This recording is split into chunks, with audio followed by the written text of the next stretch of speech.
ప్రియులారా, మనకు బైబిల్స్ అన్నవి బైబిల్ సొసైటీ నుండి వస్తాయన్నది తెలుసు. కానీ దీని వెనక ఒక పెద్ద గాథ ఉన్నది.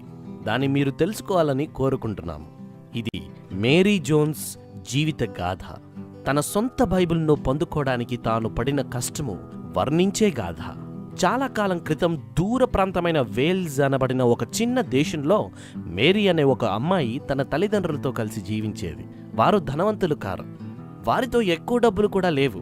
మేరీ కుటుంబం ఉండే చోట స్కూల్స్ కూడా లేవు. అందువల్ల మేరీ చదవడం రాయడం నేర్చుకోలేకపోయింది.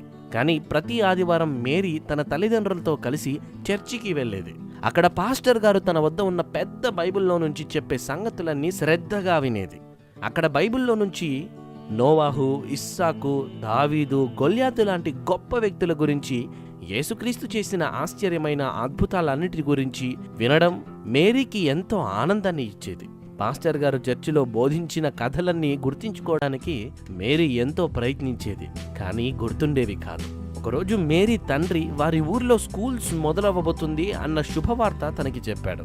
వెంటనే మేరీ, నేను చదవడం రాయడం నేర్చుకుని బైబిల్ స్టోరీస్ అన్నీ నేనే సొంతగా నేర్చుకుంటాను అని సంతోషించింది. కానీ ఆ రోజుల్లో బైబిల్ పుస్తకం చాలా ఖరీదు. మేరీ ఇంటి పక్కనే ఉండే శ్రీమతి ఎవాన్స్తో మాత్రం తన సొంత బైబిల్ ఉండేది.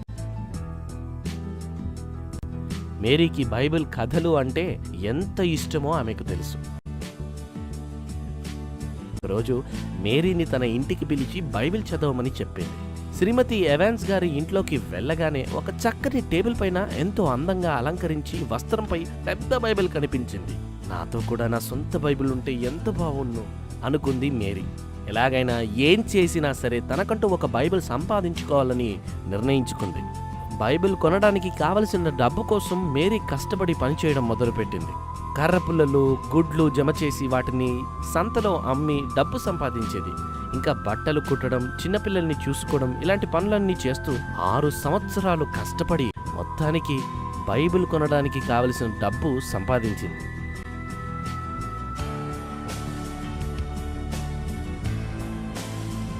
మేరీ ఉంటున్న ఊరిలో బైబిల్స్ లేవు. బైబిల్స్ కోసం మేరీ ఉంటున్న ఊరి నుంచి ఎంతో దూరం ఉన్న బాలా అనే ఊరికి వెళ్లాల్సి వచ్చింది. అప్పట్లో బస్సులు, కార్లు లేవు. మేరీ అంత దూరం నడుస్తూ వెళ్ళవలసి వచ్చింది.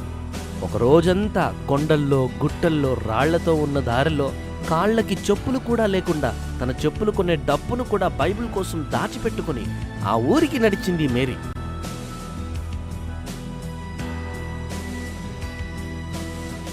దాదాపు సాయంత్రానికి సూర్యుడు అస్తమించే సమయంలో ఆకలితో బాగా అలసిపోయి మేరీ బాల ఊరు చేరుకుంది. మరుసటి రోజు ఉదయం కాగానే మేరీ తనకు బైబిల్ కావాలంటూ రెవరెండ్ చార్ల్స్ దగ్గరకు పరుగెత్తింది. నేను బైబిల్ కొనడానికి వచ్చాను. నాతో నా సొంత బైబిల్ ఉంటే నేను ఎప్పుడు కావాలంటే అప్పుడు చదువుకుంటాను అని ఎంతో ఉత్సాహంగా అంది మేరీ. రెవరెండ్ చార్ల్స్ తన వైపు బాధగా చూస్తూ ఇలా అన్నాడు, ప్రియమైన మేరీ, నన్ను క్షమించు.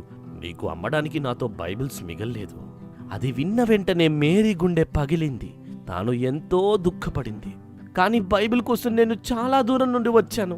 6 సంవత్సరాలుగా కష్టపడి డబ్బులు దాచాను అంటూ ఎంతో బాధపడింది. మేరీ బైబిల్ని ఎంతగా ప్రేమిస్తుందో, ఎంతగా కావాలనుకుంటుందో రెవరెండ్ చార్ల్స్కి అర్థమైంది. తనకు ఎలాగైనా సహాయం చేయాలనుకున్నాడు. ఇదిగో తీసుకో మేరీ, ఇది నేను కష్టపడిన డబ్బుతో సంపాదించుకున్న బైబిళ్లలో ఒకటి. తన చేతిలో ఉన్న బైబిల్ చూసి మేరీ నమ్మలేకపోయింది. ఓహ్, ధన్యవాదాలు రెవరెండ్ చార్ల్స్, ధన్యవాదాలు, ధన్యవాదాలు అంటూ పొంగిపోయింది. మేరీ తన బైబిల్ని తీసుకుని తన తల్లిదండ్రులకు చూపించడానికి ఎంతో సంతోషంతో బయలుదేరింది. ఇప్పుడు మేరీ ఆదివారం వరకు ఆగనవసరం లేదు. ఎప్పుడు కావాలంటే అప్పుడు బైబిల్ చదువుకోవచ్చు. శ్రీమతి ఎవాన్స్ తనకి బైబిల్ ఇచ్చినట్టుగా మేరీ కూడా ఇతరులకు తన బైబిల్ ఇవ్వవచ్చు. కానీ మేరీ కథ అక్కడితో ఆగిపోలేదు. బైబిల్ పొందడానికి ఆమె పడిన కష్టం రెవరెండ్ చార్ల్స్ను ఆలోచించేలా చేసింది. ఆ తర్వాత ఒక మీటింగ్లో ఇతర దేశాల నుండి వచ్చిన ఎంతో మంది పెద్దల మధ్యలో మేరీ యొక్క పరిస్థితిని ఆయన వివరించారు.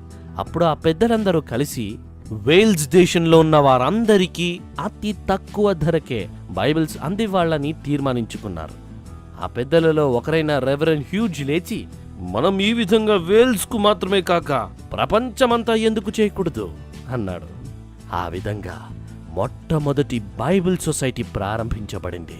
ఈరోజు ప్రపంచం మొత్తంలో మేరీ లాంటి వాళ్ళకి వారి సొంత భాషలో బైబిల్ అందించడానికి 140కి పైగా బైబిల్ సొసైటీ స్థాపించబడ్డాయి. ప్రియులారా, బైబిల్ మన చేతికి రావడానికి ఎందరో త్యాగధనుల కష్టం ఉన్నది. అది మన చేతికి వచ్చిన తర్వాత ఆ బైబిల్లో వ్రాయబడిన విషయాలను చదువుటకు మనం ఆసక్తి చూపిస్తున్నామా? ఒక బైబిల్ కోసం మేరీ ఎన్నో వందల కిలోమీటర్లు ప్రయాణం చేసింది. ఆ బైబిల్ కోసం 6 సంవత్సరాలు ఎదురు చూసింది. కానీ ఎన్ని సంవత్సరాలైంది మనము బైబిల్ ముట్టి, ఎన్ని సంవత్సరాలైంది మనము బైబిల్ చదివి? ప్రియులారా, బైబిల్లోని వాక్యాలు ఎంతో మంది హృదయాలను కదిలించాయి. ఆ బైబిల్ను పొందుకోవడం కోసము తమకంటూ ఒక సొంత బైబిల్ ఉండాలని తపించిన వారు ఎంతో మంది ఉండిరి. అలా కాకుండా మన పరిస్థితిని మెరుగుపరిచి మనకంటూ ఒక బైబిల్ను మన చేతికే దేవుడు అందించాడు. మరి ఆ బైబిలుకు విలువనిస్తున్నామా? ప్రతిరోజు దాన్ని చదువుతున్నామా? ఈ వీడియోను బట్టి దేవాది దేవునికే ఘనత, మహిమ, ప్రభావములు చెందునుగాక.